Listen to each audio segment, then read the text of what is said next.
Hello everyone, this is Masum Mohammed. Welcome to back another video. I hope you are all fit and fine. My soul video Shagotum. I hope you are practicing spoken English every single day because if you want to improve your spoken English, you need to practice a lot.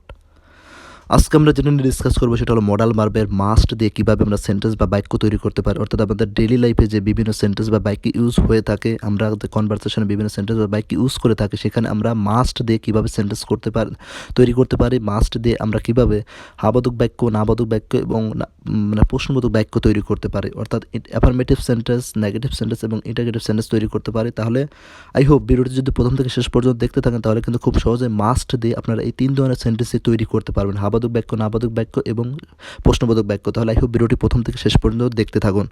তাহলে modal verb must এর affirmative, negative এবং interrogative sentence অর্থাৎ তিন ধরনের sentence আমরা কীভাবে তৈরি করতে পারি এবং তিন ধরনের সেন্টেন্স কোন স্ট্রাকচার অনুযায়ী আমাদের তৈরি করতে হবে। এখানে কিন্তু তিনটা স্ট্রাকচার দিয়ে রাখছি, যে তিনটা যে স্ট্রাকচার অনুযায়ী আমাদের অ্যাফার্মেটিভ সেন্টেন্স অর্থাৎ হাবোধক বাক্য তৈরি করতে হবে সেই স্ট্রাকচারটি দেওয়া আছে, এবং নাবোধক সেন্টেন্স বা বাক্য তৈরি করার জন্য স্ট্রাকচার দেওয়া আছে, এবং প্রশ্নবোধক বাক্য তৈরি করার জন্য স্ট্রাকচার দেওয়া আছে। তাহলে প্রথমত অ্যাফার্মেটিভের ক্ষেত্রে বা হাবোধক বাক্য তৈরি করার জন্য যে স্ট্রাকচারটি ফলো করতে হবে সেটা হলো প্রথমত সাবজেক্ট থাকবে প্লাস মাস্ট থাকবে প্লাস B1 অর্থাৎ ভার্বের প্রেজেন্ট প্লাস আদার অর্থাৎ এই স্ট্রাকচারটি ফলো করে আমরা হাবোধক বাক্য অর্থাৎ অ্যাফার্মেটিভ সেন্টেন্স তৈরি করব। প্রথমত subject plus must plus B1 অর্থাৎ ভার্বের present form plus other word. তারপর যেটি আছে সেটা হলো নেগেটিভ অর্থাৎ নেগেটিভ সেন্টেন্স তৈরি করার জন্য নেগেটিভ সেন্টেন্স তৈরি করার জন্য যে স্ট্রাকচারটি ফলো করতে হবে সেটা হলো প্রথমত সাবজেক্ট থাকবে প্লাস মাস্ট থাকবে প্লাস নট বা B1 অর্থাৎ ভার্বের present form plus other word. অর্থাৎ এই স্ট্রাকচারটি ফলো করে আমরা কিন্তু নেগেটিভ সেন্টেন্স তৈরি করতে পারবো খুব সহজে। Subject plus must plus not plus B1 অর্থাৎ ভার্বের present form plus other word.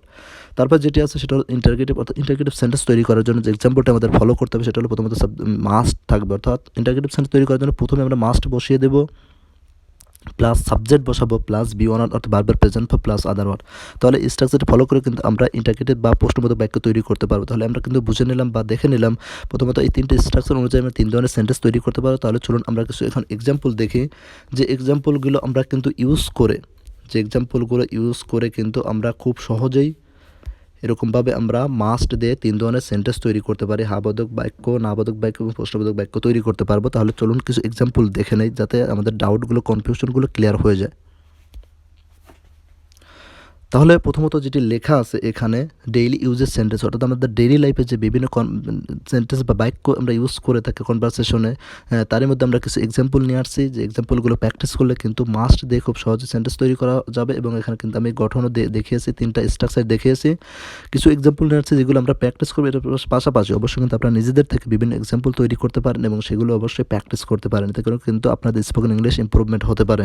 তাহলে প্রথমত যে এক্সাম্পলটা আমরা এখানে দিয়েছি, প্রথমত লেখা আছে আমাদের অবশ্যই এটি গ্রহণ করতে হবে, উই মাস্ট অ্যাকসেপ্ট ইট। আমাদের অবশ্যই এটি গ্রহণ করতে হবে, উই মাস্ট অ্যাকসেপ্ট ইট। তারপর যে এক্সাম্পলটা আছে আমাদের অবশ্যই এটি গ্রহণ করতে হবে না, আমাদের অবশ্যই এটি গ্রহণ করতে হবে না, we must not accept it. অর্থাৎ এখানে কিন্তু আমরা প্রথমত যে তিনটা স্ট্রাকচার দেখেছিলাম, প্রথমত অ্যাফার্মেটিভের ক্ষেত্রে, তারপরে নেগেটিভের ক্ষেত্রে, তারপর ইন্টারগেটিভ। অর্থাৎ অ্যাফার্মেটিভ অর্থাৎ হাবোধক বাক্যর ক্ষেত্রে কিন্তু আমরা কি স্ট্রাকচার ব্যবহার করব। প্রথমত যে বাক্যটি আছে আমাদের অবশ্যই এটি গ্রহণ করতে হবে, এটা কিন্তু হাবোধক বাক্য স্ট্রাকচার অনুযায়ী কিন্তু আমরা বসিয়ে দেবো, প্রথমে সাবজেক্ট বসিয়ে তারপর মাস্ট বসিয়ে তারপর তার ভার্বের B1, তারপর বাদবাকি যেটা থাকবে আর কি। তাহলে উই মাস্ট অ্যাকসেপ্ট ইট। তারপর যেটা আছে আমাদের অবশ্যই এটা গ্রহণ করতে হবে না, এটা যেহেতু নেগেটিভ সেন্টেন্স, তারপর নেগেটিভ সেন্টেন্স অনুযায়ী কিন্তু এখানে আমরা সেন্টেন্সটি সাজিয়েছি, প্রথম সাবজেক্ট বসিয়েছি তারপর মাস্ট বসিয়েছি তারপর নট বসিয়েছি, অর্থাৎ মাস্টের পরে নট বসবে এক্সট্রা, আমরা সেইভাবেই কিন্তু সাজিয়েছি। তারপর যে এক্সাম্পলটা আছে তোমার অবশ্যই বইটি পড়তে হবে, you must read the book. তোমার অবশ্যই বইটি পড়তে হবে, ইউ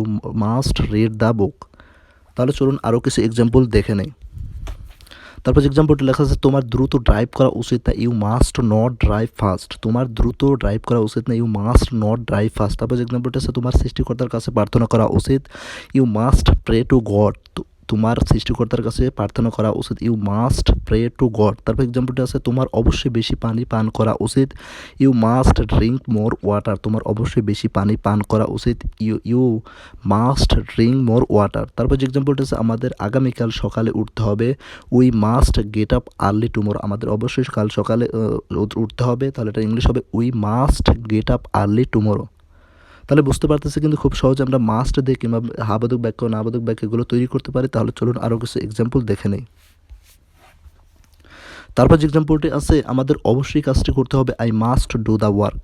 আমার অবশ্যই কাজটি করতে হবে, I must do the work. তারপর যে এক্সাম্পলটি আছে, তার অবশ্যই সেখানে যেতে হবে, হি মাস্ট গো দেয়ার। তার অবশ্যই সেখানে যেতে হবে, হি মাস্ট গো দেয়ার। তারপর যে এক্সাম্পলটি আছে, আমার আজ অবশ্যই অফিসে যেতে হবে, I must go to office today. আমার আজকে অবশ্যই অফিসে যেতে হবে, I must go to office today.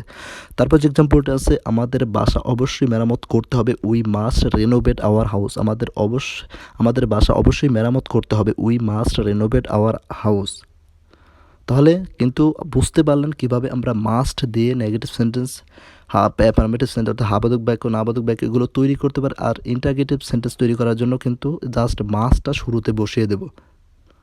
যদি বলতাম এখানে যেরকম এক্সাম্পলটা আছে, প্রথম যে এক্সাম্পলটা এখানে দেখতে পাচ্ছি 8 নাম্বার, আমার অবশ্যই কাজটি করতে হবে না, যদি বলতাম আমাকে অবশ্যই কাজটি করতে হবে, তাহলে ইন্টারগেটিভ তৈরি করার জন্য তাহলে কিন্তু বলতাম must I do the work. আমাকে অবশ্যই কাজটি করতে হবে, জাস্ট মাস্টটা শুরুতে বসিয়ে দিতাম। তবে তার অবশ্যই সেখানে যেতে হবে না, এটাকে যদি আমি প্রশ্নবোধক বাক্যে সাজিয়ে দিই, তার কি অবশ্যই সেখানে যেতে হবে, মাস্ট হি গো দেয়ার। মানে ইন্টারগেটিভ বা প্রশ্নবোধক বাক্য তৈরি করার জন্য কিন্তু মাস্টটা শুধু শুরুতে বসিয়ে দেবো, তাহলে কিন্তু সেটা হয়ে যাবে।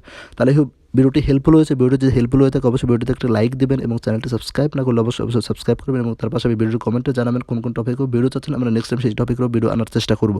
তাহলে ভালো থাকবেন, দেখা হচ্ছে নেক্সট কোনো ভিডিওতে। ততক্ষণ পর্যন্ত take care and keep learning.